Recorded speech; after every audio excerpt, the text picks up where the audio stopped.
No, dude, I haven't played Fortnite in years. I'm on MLB The Show right now. That's why I like it, because I'm like, yo, this is a challenge. And then now you got to compete with cheaters with rigged controllers and stuff. That's really why I don't game anymore. It's just there's too many cheaters. I'm very competitive, so in the eyes of playing online, I want it to be fair. So I just, all right, I'll be an offline player. Plus, I'm an old head now, so I've just accepted my fate. Yeah. All right, guys, got someone taller than me today. Hello. Yeah, it's only happened, I think, 5 times on the show. You know, I'm always that guy.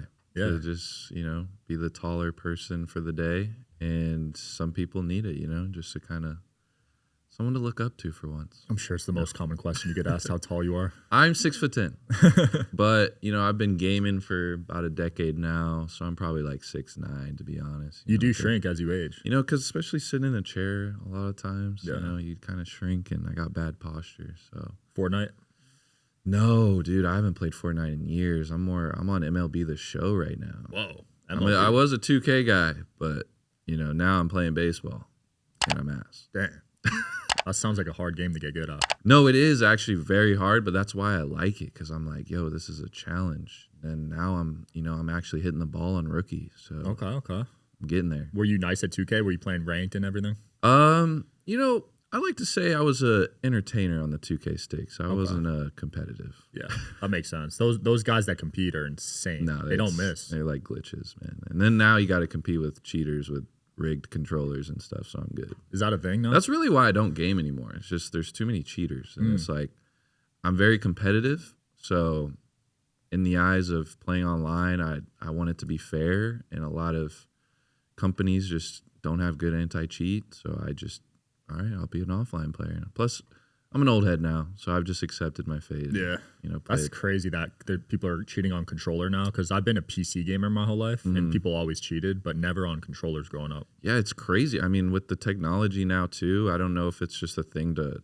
you know, hard to keep up with or what, but yeah, there's definitely guys, I think it's called a Zen. I don't know what it is in 2025, but yeah, for the last few years, man, guys have been just zenning on 2K. And you can notice it if they're using it? Oh, yeah. Yeah, you'll know. What are they doing? Like, how do you know? So it's like you get a perfect release from like half court consistently. Like 1, okay. But like 3, dude, like and they don't even hide it, because they know like they're not going to get banned or whatever. So once I seen that, and again, I haven't played 25, so I don't know if they actually did get patched, but 24, 23, like, yeah, it was good. What's the best 2K in your opinion? Ooh, great question. As an OG, man, I was really like, I gotta say 16 and 17 were my favorite. Warriors. Yeah, 2K 16, 17. I think it was KD on the cover and Paul George. Paul George might have been 18. I don't know. Whatever Paul George was on the cover, that was probably my favorite 2K. Wow. PG was on the cover? Yeah, it was like... was that him on the Thunder, or was that... I think it was Pacers. Oh, Pacers, okay. Yeah, right before he got started getting traded. The injuries. Yeah, what a career he could have had, right? You know, yeah, man, he could have been... I feel like he was on his way to be MVP, honestly. I wouldn't be surprised. He was competing with Bron. Yeah, there was one year, and I think it was recently with the Clippers. Like, he was in top 3 running, and then the injuries he was just battling injuries constantly. And you can relate to that issue. I can. That's pretty much my story, man, on how I even got here in the first place. Like, if it wasn't for injuries, I probably wouldn't be sitting here, honestly. Injuries and concussions. Concussions, yes. I've had my history with those. Not even basketball related, crazy enough. Everyone kind of assumes, like, oh, how do you get, you know, concussion in basketball? Well, it didn't start in basketball. I was just in 2 bad car accidents in high school that kind of followed into my basketball career, because I was more receptive to having a concussion with any kind of blow to the head. And I got elbowed a couple times, and like right in between the eyes. And then I was getting concussions in games, and then I lost my scholarships. You know, just kind of talking about that. Yeah, there was I think it was going into my junior year when the accident happened, the car accident. And I had about 10 D1 offers, and then I missed that whole summer because I just couldn't play without it. I actually tried to play. I went to an AAU circuit here in Vegas. Oh, yeah? And I just couldn't do it. Like, the lights, I remember I could not play with my leg. That was a bad accident. Though. Yeah, it was really bad. How fast were they going? Dude, I'll be honest. It was like a country road. It's kind of like a traumatic story a little bit, just because a lot, like the people involved, like there's so many things that I wasn't aware of because like my dad like sued like the girl, like everything. And I'm not trying to bring that back up, and I don't know, what they're doing. Like I have no idea who these people are anymore because it was like in high school, 10, 12 years ago. Jeez. And yeah, long story short, basically like my dad, I think he made a lawsuit from it because of all the scholarships that I like lost. So that's money that I lost, and then I think we got some back, and because of that, and I had no idea. So then the guy that I was in the car with, that was his girl at the time. And yeah, we like swerved off the road. It was raining, and it was some crazy shit. You would not believe like how that even transpired, because it's like, why would she take the keys out of the car, fuck with it while you're driving? Like, what's funny about that?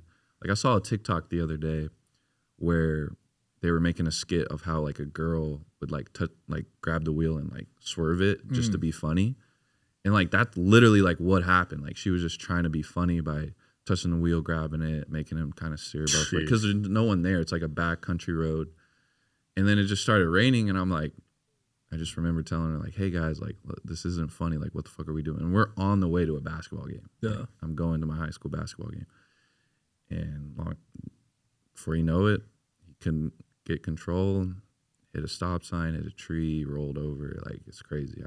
That's the last thing I remember. And I woke up in the hospital. So. Dude, that's nuts. It's crazy how one moment can just change the trajectory of your life, because you were training your whole life to be a pro hooper, right? Yeah.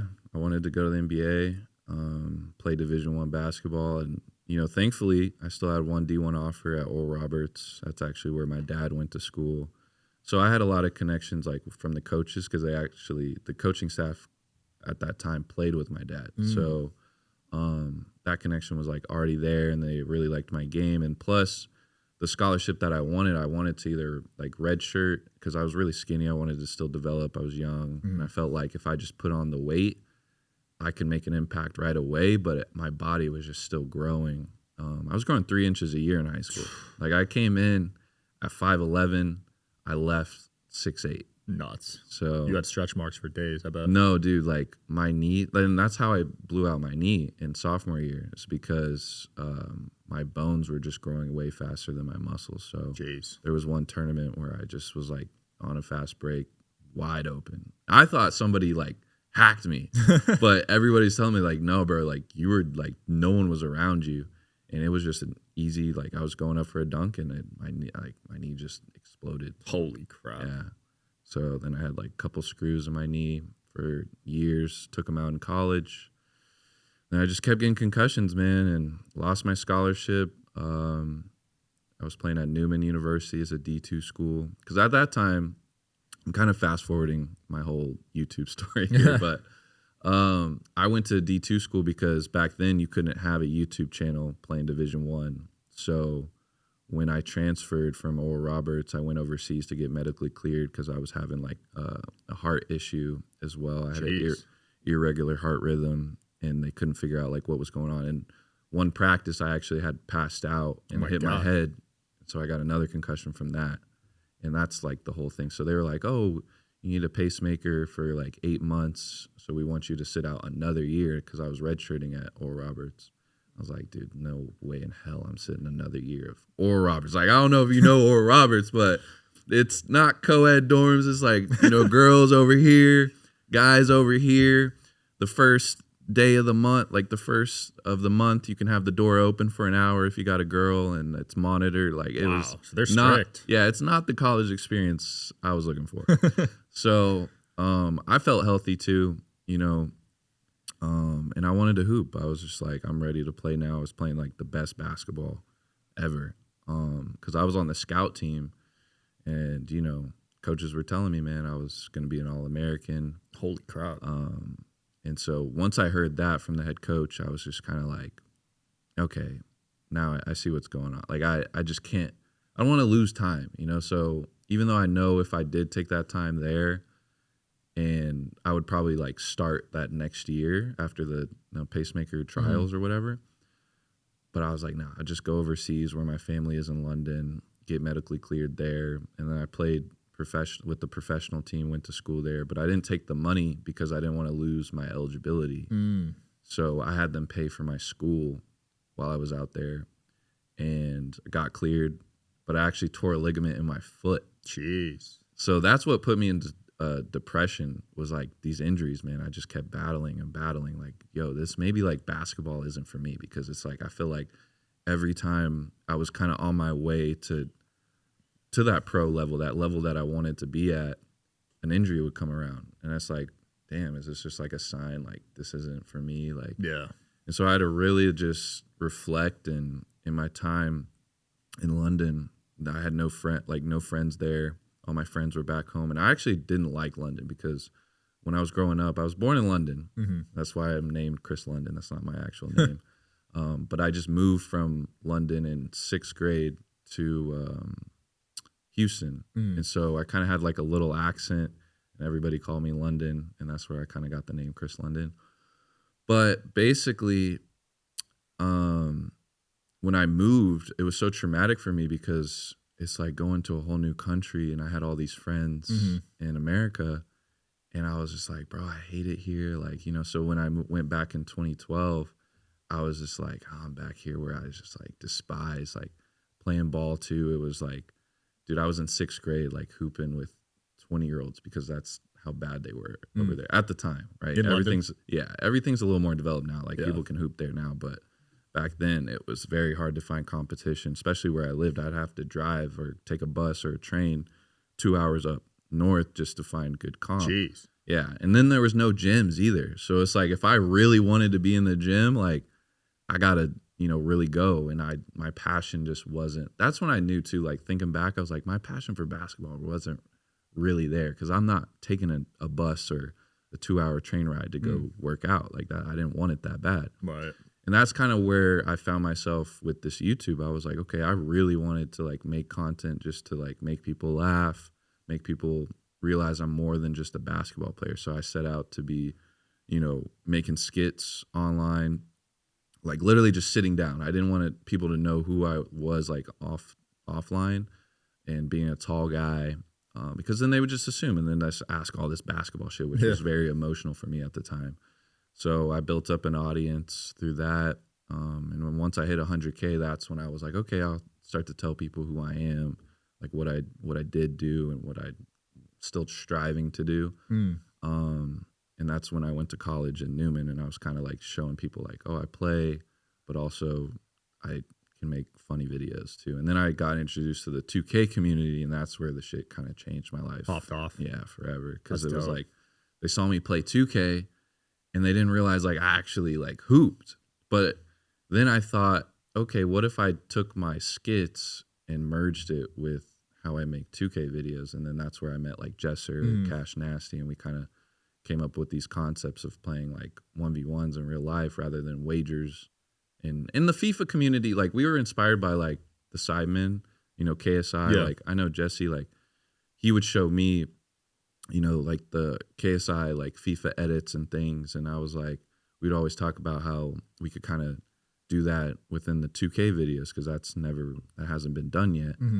And, you know, then I kind of just strive to be like, you know, a pillar in the basketball community from that point. And the Tri-Light from Therasage is no joke. Medical grade red and near infrared light with 3 frequencies per light, deep healing, real results, and totally portable. It's legit. Photo biomodulation tech in a flexible on-body panel.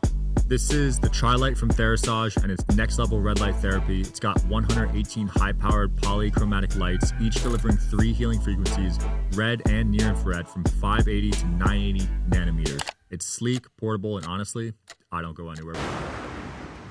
You know, long story short, we all just moved in together eventually after a few years of doing that.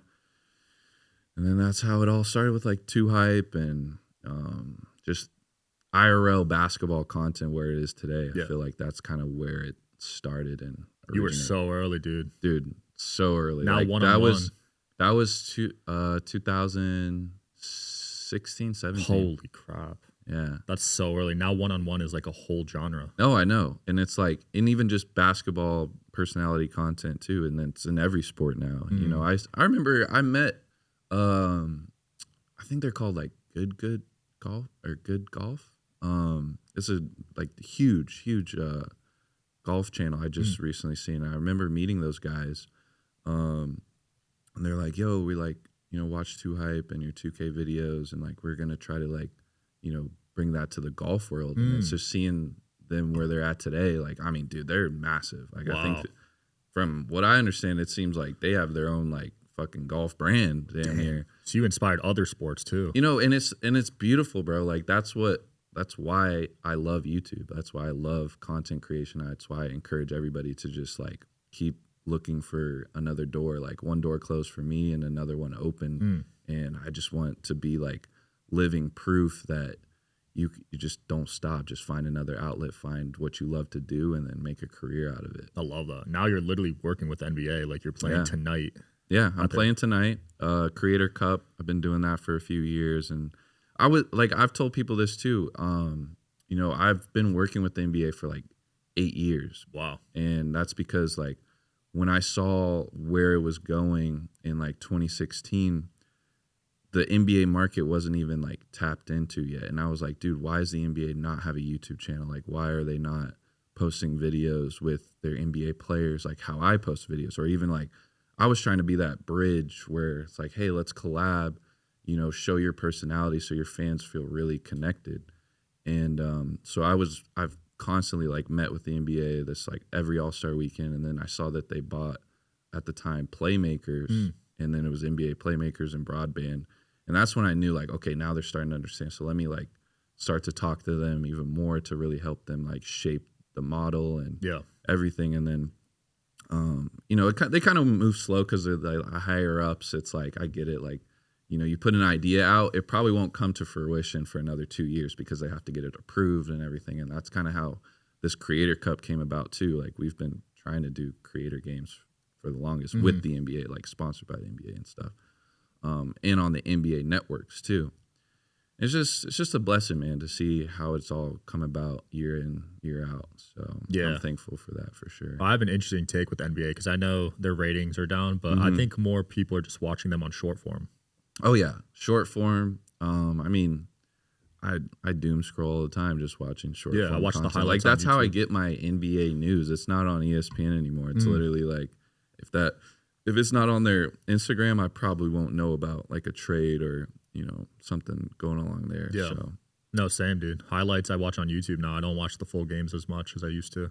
It's just a lot. I mean, especially because we're older too. I feel like I'm curious what like sports consumption is like for, you know, 10 to 18, right? Because for me or for us, like growing up, yeah, you had to like watch TV to get that access and that thrill of watching, you know, sports and everything. But now it's so accessible, like on a phone and like you said, short form. So it's interesting, man. Like, I don't know. And now the streaming world is taking a storm. I was just going to bring that up. Yeah. You're going hard on that, right? Yeah. I mean, I personally, I'm not really hip or like streaming too much just because like I like TikTok. Like TikTok Live, I've been doing that just because it's a little less pressure. I feel like it's more like authentic a little bit.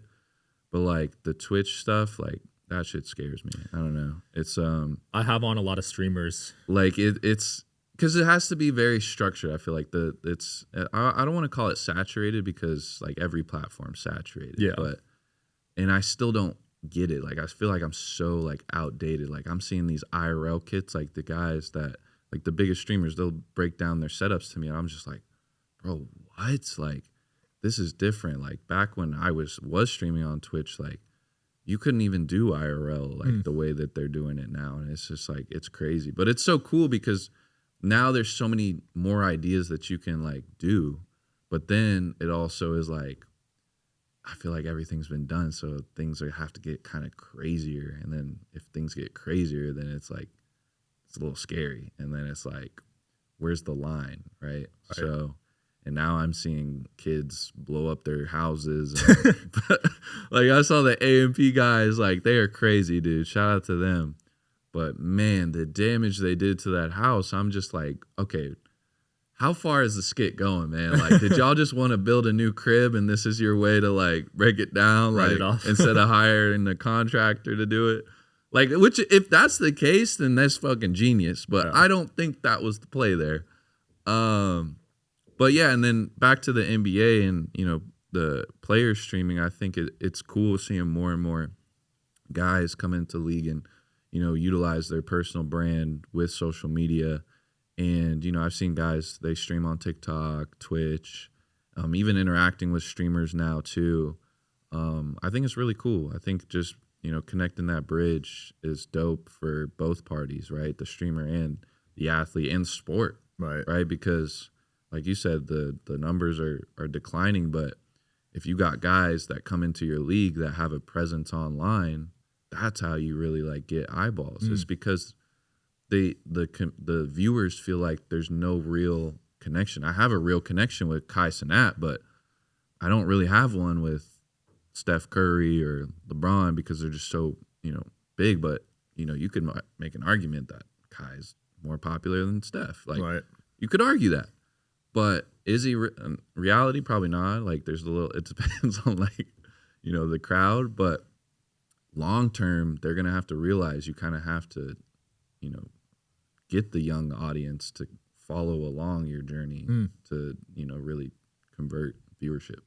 I love that they're getting into media. They have podcasts now. Some of them are live streaming. Kyrie, I think Karl Anthony Towns live streams too. Oh yeah, Kyrie's really tapped in. Yeah, like, and that's another thing too that's crazy is like a lot of rookies like that are in the league now watched our videos, and it's like it's so cool. Like I remember, I'll never forget the interaction I had with De'Aaron Fox, where it was like me and Jesse were like kind of nervous, you know, meeting him and things because he just got drafted into the NBA. And we were vlogging this too. This is in video. And then we go up to him, like, yo, De'Aaron, what's up, man? He's like, Chris, Jesser, like, dude, I was nervous coming up to you guys. Like, he started naming all the videos and things. And it's just like, then it just made everything cool. And then we just started kicking in. Now we became friends and everything. Dope. And it's just like, it's a small world, bro. And, you know, you never know who's watching. And more, I just find out more players watch the videos or did watch back. Because I've been doing this since 2014. Jeez. So it's like 10 years in, you know, if a kid was 10, he's 20 now in the league. Like there's a chance, like he probably came across a vid. That's nuts. So it's just nuts seeing that. And that's going to be like that with these streamers. So I think that's good for the league because now they're like, okay, I'm familiar with how these guys had their personal brand, like these streamers. Now they can kind of like coexist and help build their brands. Like I've had NBA guys reach out to me like how to strategize their YouTube channels and things, and I help with that. And I think it's cool. I think they need to do that. Not that they need any more money. I just think it's good for their audience. Their mental health too. Yeah. To have purpose after they retire. Yeah, that's a big thing too. I think a lot of guys just don't really have that after they're retired. They don't know any better. You know, I've been talking with the NBA to kind of like during the summer league, I'd like have a I don't know what you want to call it, like a panel for rookies and, you know, building their social media presence and just kind of lay it down like, hey, you know, you guys are coming into league. This is what you could do online to help your personal brand and what you shouldn't do.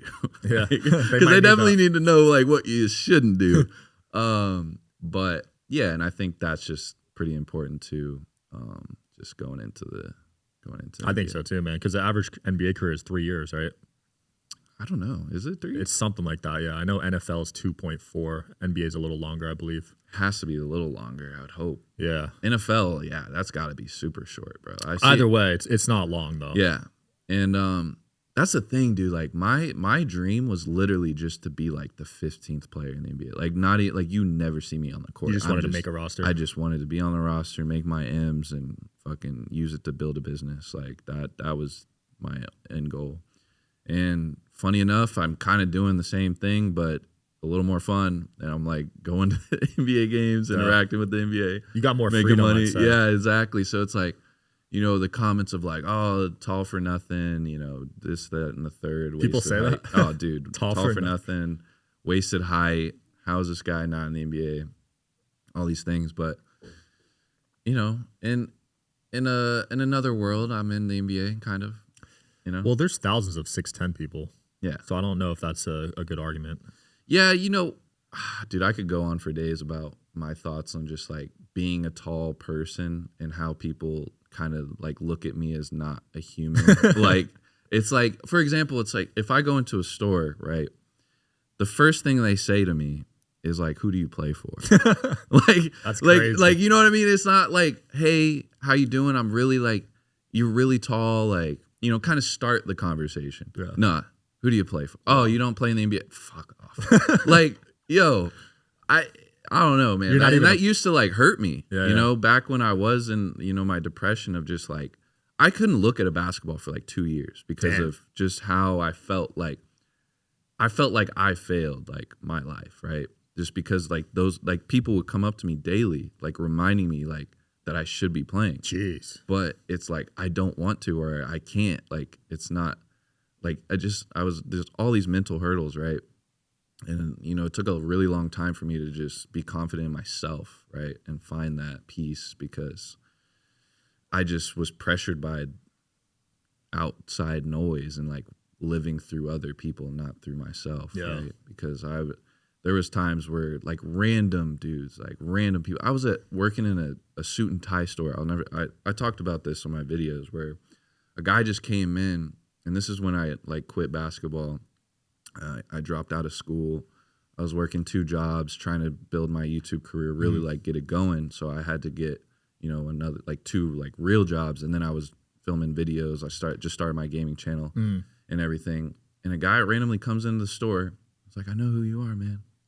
And you got to get back out there. You got the talent, and don't let this like injuries, all this stuff like fool you. Like, you can do it. Just go out there and do it. But you're wasting your life here. Damn. Like just straight up, just random. Like, I don't even know who this dude is.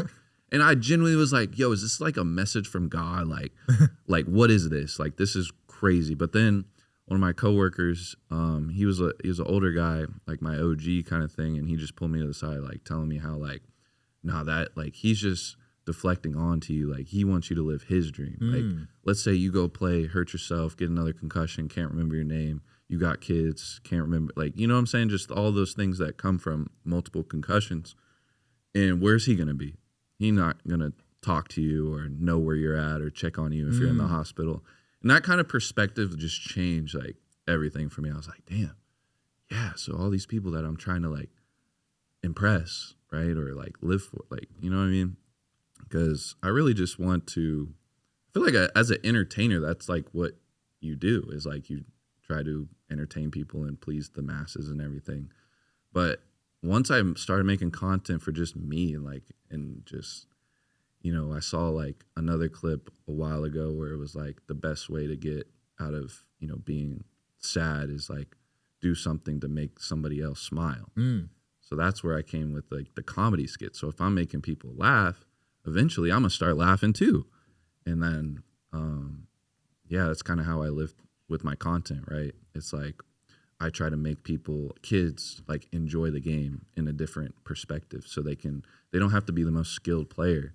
They can just go out there and have fun with their friends. Right? I love that, dude, because I hear a lot of pressure on these kids in the AAU circuit these days, and a lot of their parents are living through them. Yeah, and they want them to play pro and stuff. Exactly. You know, I have kids now, and you know, I'm trying to figure out that path for how I want to, you know, guide them into sports and, you know, maybe not be so aggressive as I was and how my dad and, you know, kind of trained me, because I think just training so early and so aggressively, you kind of get burnt out. I mean, just naturally, right? Yeah. And I think that's happening in today's league. I mean, you can see guys getting drafted and you don't really see like the emotion behind it. And it's because like it's instilled in them like, I should be here. Like I've been training since I was 3 years old. Like this moment here like was already destined. Like, you know what I mean? Rather than like you see a guy just like overly like crying and like, you know what I mean? It's and I saw somebody talk about how like the kids seem ungrateful and everything, but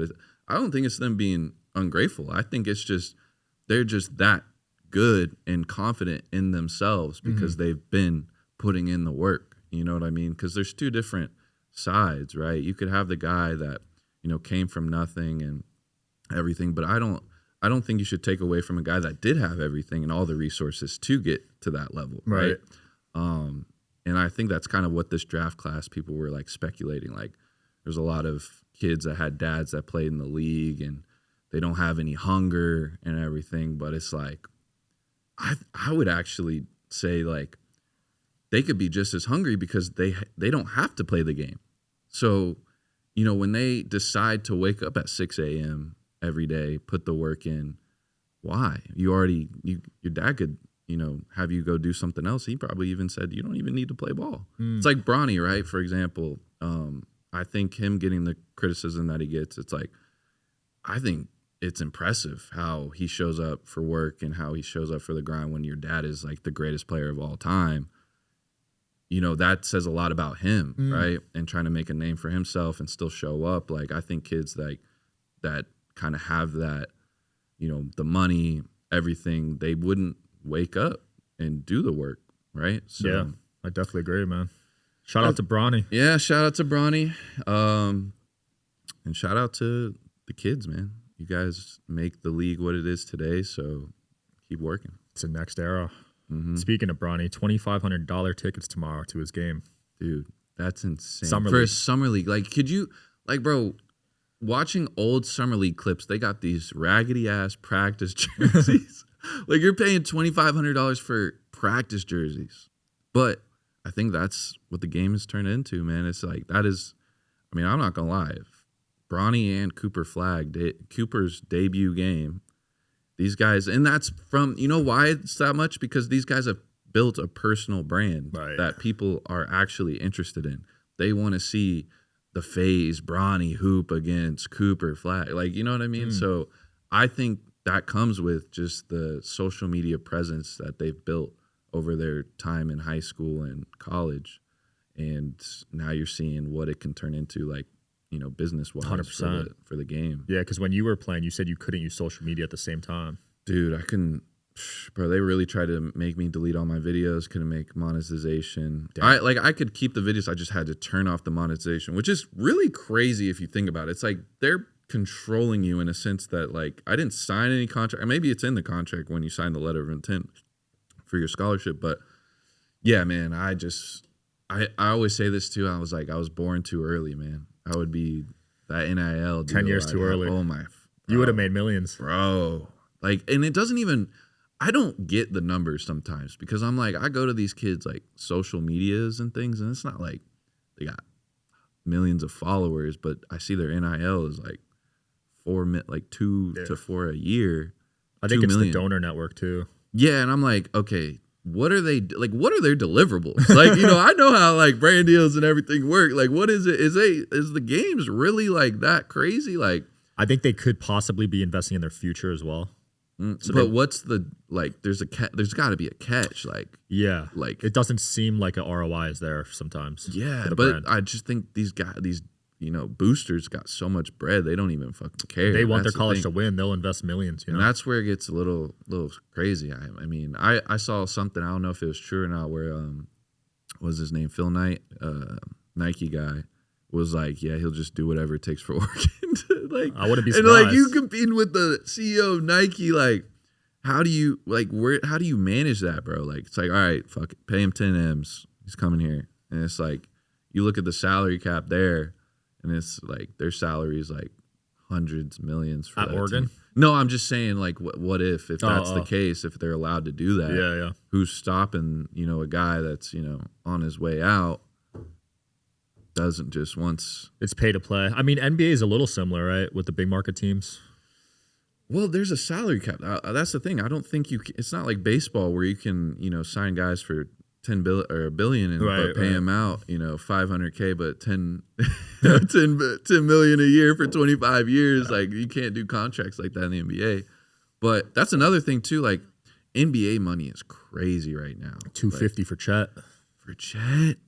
Yo. You just did a video with him a few months ago. I did. Now the guy's worth $250 million. $250 million. See, like, you know, things like that. When I read articles, when I'm holding I have a 2-month-old son, and I'm just like feeding him, just like, bro, the moment you turn 3, man, you're lacing them up. like you better be ready, boy. And my daughter too. You know, we're gonna be in the lab. WNBA money will be good by then, I bet. I know it will be. I think like the WNBA, all jokes aside, it is growing, and it's growing because of social media. Like it's and like the personal brands. Like it always comes back to that. Like these girls that have followings and they go to the league, like it's inevitably gonna grow the WNBA. And it's like, speaking of that, I don't know how Nike's fumbling Caitlin Clark's like just bag right now. Yeah. I don't know who's managing her, but like, how does she not have a shoe? Like how, like, I know it takes some time. Like I know the back end of like creating a signature shoe, but y'all are fumbling. Like I feel like with injuries too. So if she's getting hurt, she's falling off more. Like, you know what I'm saying? Like if she would have dropped a shoe like year 1 or just right at the end going into year 2, dude, like we'd all be, come on. 9 figures. Like what? Yeah. But the more years you wait, like the less you're going to make. Like, and Paige is hooping. You know, I saw Angel Reese just dropped a shoe. So good for her. And on the cover of 2K as well. Wow. Shout out to her. You know, having a daughter myself, man, it does kind of like hurt to see how they get criticized online. But that's just the nature of NBA Twitter for you. And like, it was funny when they first started like getting all this attention and they were clapping back at all these trolls. I'm like, y'all haven't seen the worst. Y'all think this is bad. You don't want the growth in the WNBA then, because this isn't nothing what the NBA guys get. So, but I hope they got some good media training over in the WNBA, because it's going to get worse. It's coming. Where do you stand on the lowering the rims debate with the WNBA? Ooh, see, here's my take. The ball's already smaller. So if you lower the rim, how is that affecting the respect of the game for women, right? And I just think it'll make it a little more entertaining. And I mean, 0.5 inches, like, is it really like that crazy of a like, because I feel like, you know, they may feel disrespect. I don't want to put feelings onto them or whatever. But from my opinion, hey, if y'all don't want to lower the rims, fine. All right, well, just don't complain when, you know, the ratings are what they are. And I think it's just a decent idea to increase ratings, which is ultimately like the goal for the WNBA business. It's not about the accolades, how many championships, like, and let's be honest, women in the sport that have multiple championships, are they getting the love that they should be? No. And why is that? Because it's already like in some fashion disrespected, unfortunately. It is what it is. So if you're, you know, fighting for that, it ain't going to be with 10-foot goals, you know? Yeah. So I would love to see it just to get a little more dunks. But girls are starting to, like, I've been seeing some highlights on online of girls in high school and college dunking, like yamming off one. And so it's coming into the WNBA eventually. And I think just as a natural evolution of humans, like, girls are going to be able to dunk more and more just genetically. So, you know, hey, hopefully my daughter got some bounce. I got bounce. So she'll have the height, that's for sure. Yeah. But, yeah, I don't think there's an issue with that at all. I'm curious I would love to see an actual survey in the WNBA anonymously and see what they think and what the percentage would be if they would be open to it. You got to convince them to do that. I'm not the guy to do that. I think they should try it for the summer league games and one season. That's the thing. Incorporate it in maybe like another league. Like I saw they had that 3-on-3 league. Yeah. Maybe try there. I mean, they already got some wacky rules anyway, so why not lower the rim? But yeah, test it in the summer league. I mean, that's what they do for the G League. They try new rules, and then if it seems right, they incorporate it into the NBA. So I don't know. There's not really much room for the WNBA to have their own G League, but that's why the summer league is a good idea. Yeah. You think the 3-on-3 stuff's gonna take off? The big threes? Oh, like for men's? Yeah, Or I guess just it's in general? only. Is it only men's? Yeah, big big three. I think again, it comes down to like the personal brands. Right. I saw Lance Stevenson and Michael Beasley. Their whole thing with the next chapter was really cool. And to be honest with you, if they weren't playing in the big three, I probably wouldn't have seen as much like clips or been intrigued on that league. So I think it's important for the people that are involved in the big three to have a presence online and shit talk on social media just to keep people engaged. Because I think just naturally, like trying to find a big three game or going to it, there's not enough draw for me to like really tune in unless like, you know, guys that I've followed in the NBA, you know, are still saying like, yo, I'm hooping here, like come watch me or something. Right? Same here, because it's been around for like years, but this is the first season where I'm watching game highlights because Dwight Howard's in it too now. Yeah, exactly. And like, what is he doing? He's on social media like all the time. Like I just did a video with him too. I don't think it's coming out until the season, NBA season, but yeah, he's dope. He's cool. Tall motherfucker. Dude, huge, bro. What is he, 7'6" or something? No. I mean, he's like 7 foot, like 6'11". He's taller than me, so he's got to be like 7 foot. Like we're like pretty eye to eye. Oh no, that was Yao Ming though. 7. Yeah, he's 7, I think. How do you get Yao Ming and Dwight Howard confused? Well, 7'6" just stuck with me because I don't know. I just used to. I'm a stats guy, so I feel that. I look at heights. That. Is there any 7? I haven't seen. Well, Wemby. I think Wemby's 7'5". He's tall. No, dude, like that's the one dude. Like I did a video with him, and he actually made me feel like 6 foot, like dead. Like I've never in my life. Like there's 2 people that have made me actually feel small, and it's Wemby and Joel Embiid. Ooh. Joel Embiid, when I saw it, like bro, that is a big motherfucker. Like. He's tall, and like I didn't know he was like stocky like that, bro. Like so, I can see why he's fucking as dominant as he is. Yeah, he's probably like 300 pounds. But right? but that's also why he gets hurt. I mean, dude, just like bro, your feet. There's no way your feet are handling that. Like, sorry, but I mean that's what happened to Yao Ming too. He just got too heavy. Yeah, a lot of big guys, like, you know, I think there was a mindset, and there still is today, where when you're tall, like you got to put on all this weight, but our bodies like can't really, not everyone can handle all that. So being light isn't really like that bad as long as you're able to move and you're strong. And you're seeing that today in the NBA. Like there's hella skinny dudes. Like when I was coming up, I feel like if you were skinny, you were frowned upon and like just brushed away. But 100%. Now, bro, there's guys that are like 6'8", 160, bro, in the NBA. Like, you know what I mean? And then they're just going to be put on a program, but they can still compete and still are like given the time of day because they could just ball out. But in my time, I feel like coaches would just scrutinize you for like I couldn't even practice unless I made a weight. Wow. Yeah, dude. Like it was crazy, and I feel like that is also hard on the mental. For just speaking on mental health for athletes, it's like imagine like I had to go into practice like, yo, I'm chugging protein shakes, chugging gallons of water just to make, you know, my weight so like coach doesn't get on to me. And then I got to go hoop. So I'm playing sluggish because like I'm over here just trying to make weight. And like, what am I making weight for? I'm here to hoop. I'm not here to like be a bodybuilder or anything, but it should be based off your results. That was the science back in the day. And I just think like now there's just so much science back that's able to prove like you don't actually need necessarily that much weight or like that quickly, I guess. It's always good to pack on weight and everything, but I think the way they were doing it was completely wrong. 100%. Would you rather be taller or shorter?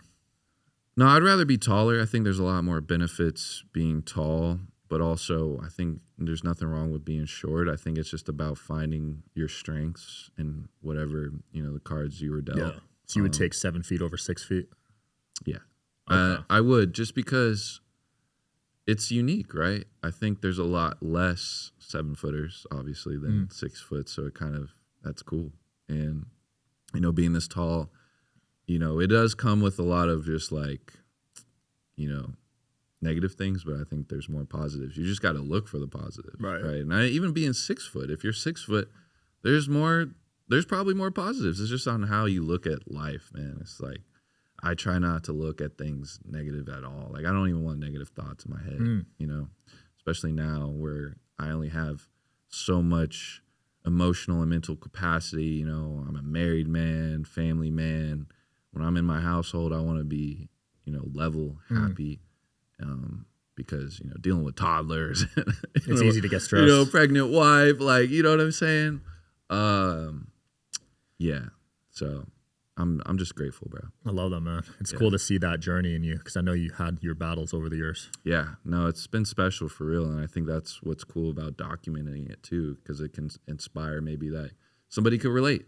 You know, even if it's just one person, I think just kind of changing somebody to really shift their mind into, you know, becoming a better version of themselves is great, and that's what I encourage with my stuff. And now I'm working more towards on making content that's more catered towards just self improvement, right? Not really like, I'm not trying to be like a self-improvement guru, because I'm still learning things every day myself, right? But it's just, you can see it through my progression of content, right? You saw, if you were with me from 2014 to 2025, you could see my first video. It was a weird little cringy skit. And then fast forward today, it's just me, you know, hooping at the NBA Creator Cup, you know, with all these big creators and kids just like really enjoying the content. And then even seeing parents, I love seeing parents now happy, like that they just have like, they feel like they have a safe place to just feel happy in their living rooms watching our content and just feel good. I love that. Not a lot of people make it in content for as long as you have. Was there any points where you almost quit content? Never quit, but I mean, definitely took a step back just because I felt like I was going in a route where it wasn't healthy for me or the people around me. And I recognized that.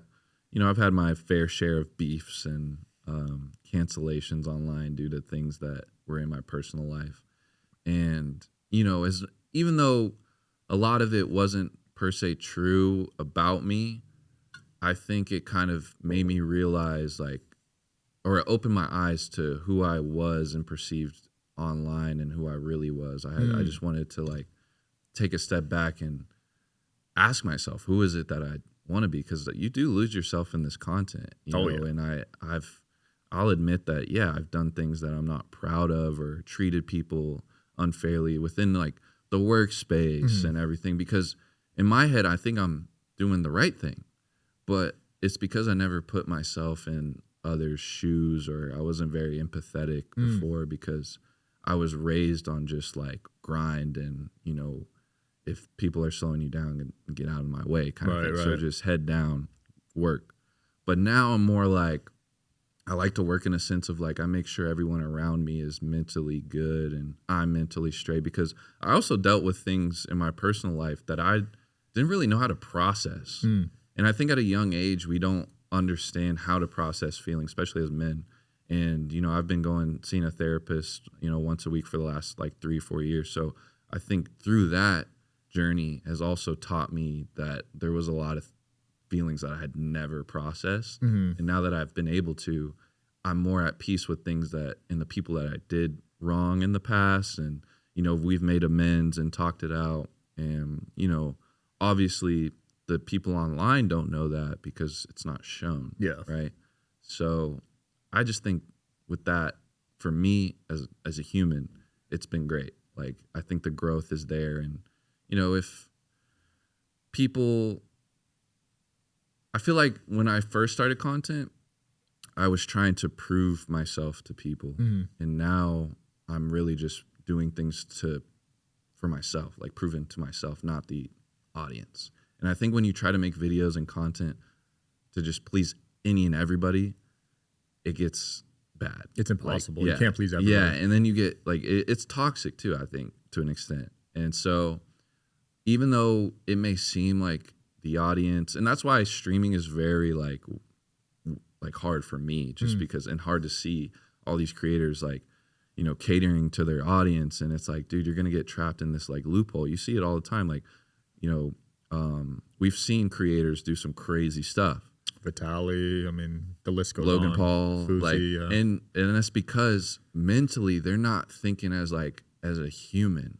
They're thinking as a content creator. And Right. like once you recognize that you're in that kind of like zone of, you're not thinking like a good human right now. You're thinking like a good, like, I guess, content creator. Not a good, I don't even want to say a good content creator, but I'm basically trying to say like, you need more time to reflect and be in the moment, not thinking about views and what's going to bang and all this stuff, which is what I was doing, which you should, because at the end, it is a job too. So I think also I was doing that because I was so hungry on making it. Right. Right.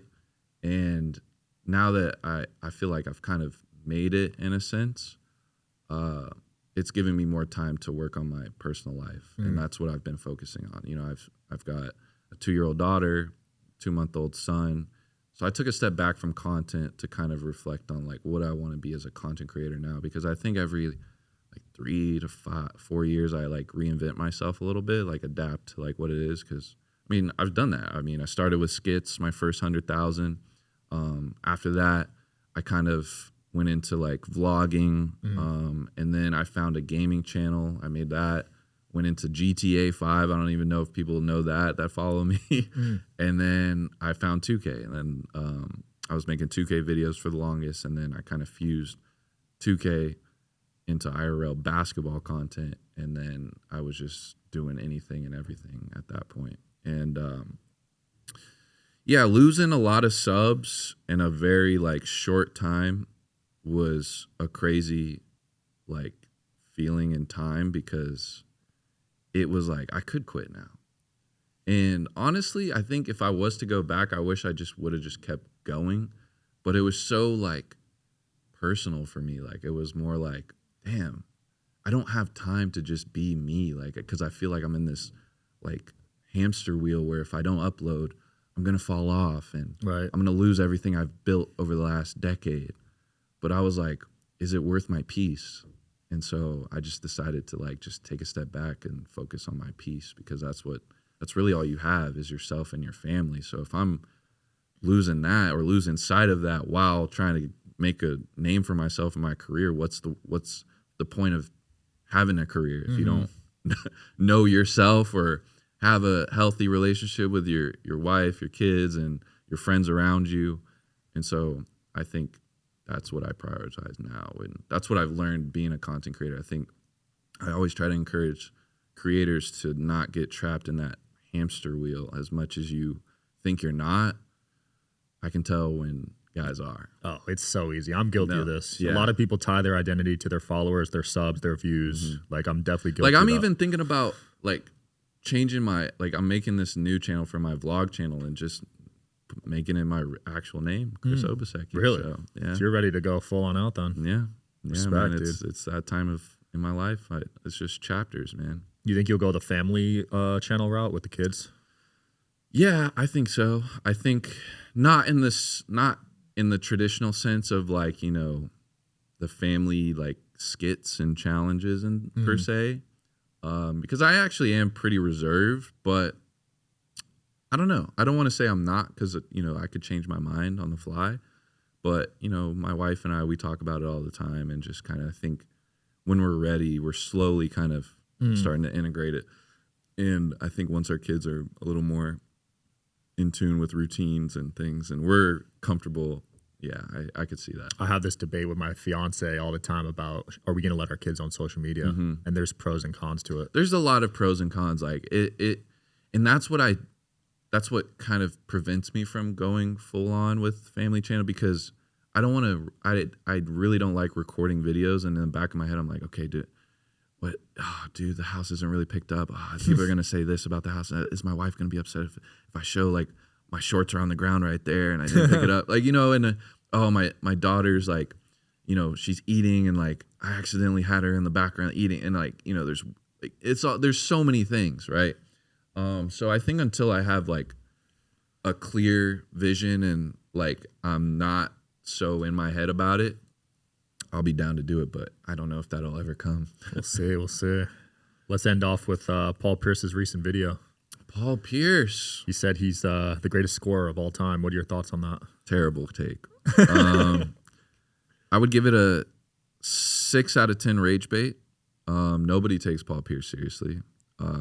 Haven't taken him seriously since he won an NBA championship and considered himself the best player in the world when LeBron was at his absolute peak.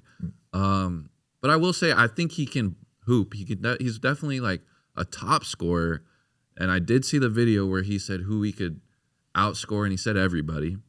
Not a better scorer than T-Mac. I don't think he's... Dude, I don't think he's better than Curry.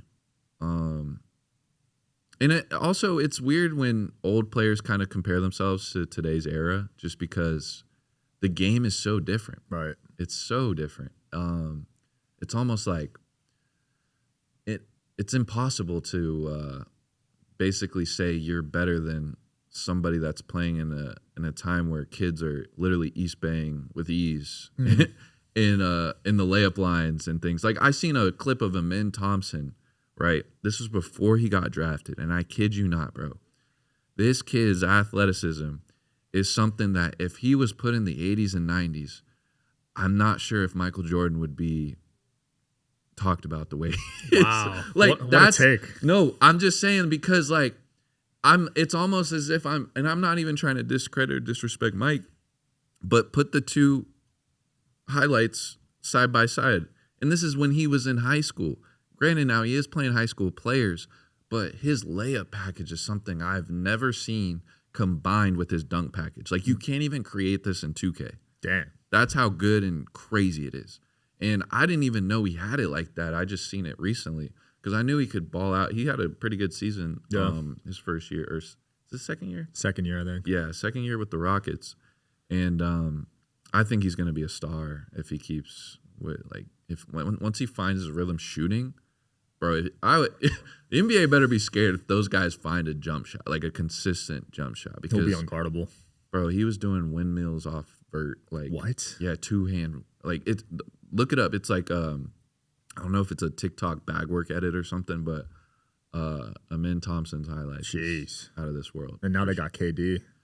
They did have KD. I'm still not sold on the Rockets, man. You don't like that trade? I do for KD. I did not like him on the Suns. He was wasting his time in the Suns. Anytime you go to the Suns, just consider your career in the toilet until Bradley Beal is out of there. Which I think he's getting bought out, actually. I think I saw that, yeah. Clippers, and that, like, the thing is Bradley Beal's not a bad player. He just has a very bad contract for his production. Right. That's it. If he wasn't getting paid $50 million a year, nobody would be criticizing Bradley Beal the way he's getting criticized. Yep. And that's the thing with the NBA. These contracts are ridiculous. Like, there's guys getting 30, 40 million that shouldn't be. But I mean, we've seen that since 2000. I mean, look at Chandler Parsons. You know, they get the bag, and Duncan Robinson, I think, got 60 for 3 years, something like that. It's insane, man. Get your shots up, kids. I mean, the money's there. You just got to go get it. You know what I'm saying? But I think the Rockets will do. They've always been a good, gritty team, and I think having KD in that locker room with those young guys. The only guy that kind of throws me off is Van Fleet, man.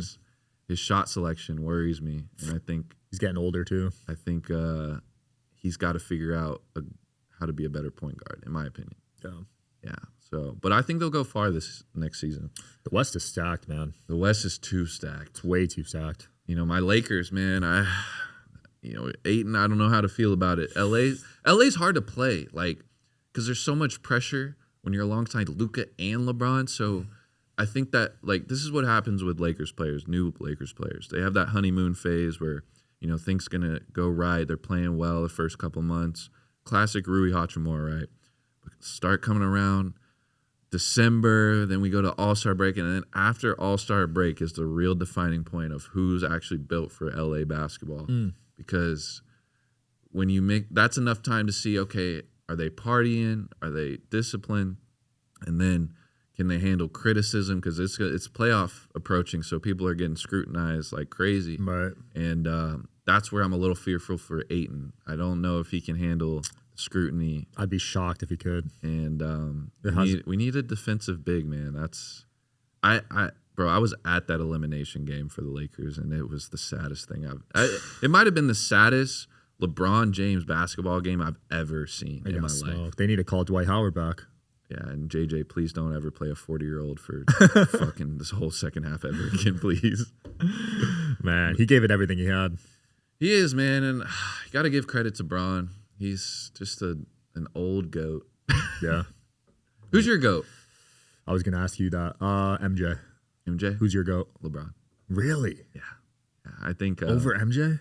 Yeah, and it's not to say like, because here's my take on GOATs. It's like subjective, right? It's like you have your reasons why you love Michael Jordan, and I have my reasons why I love LeBron more, right?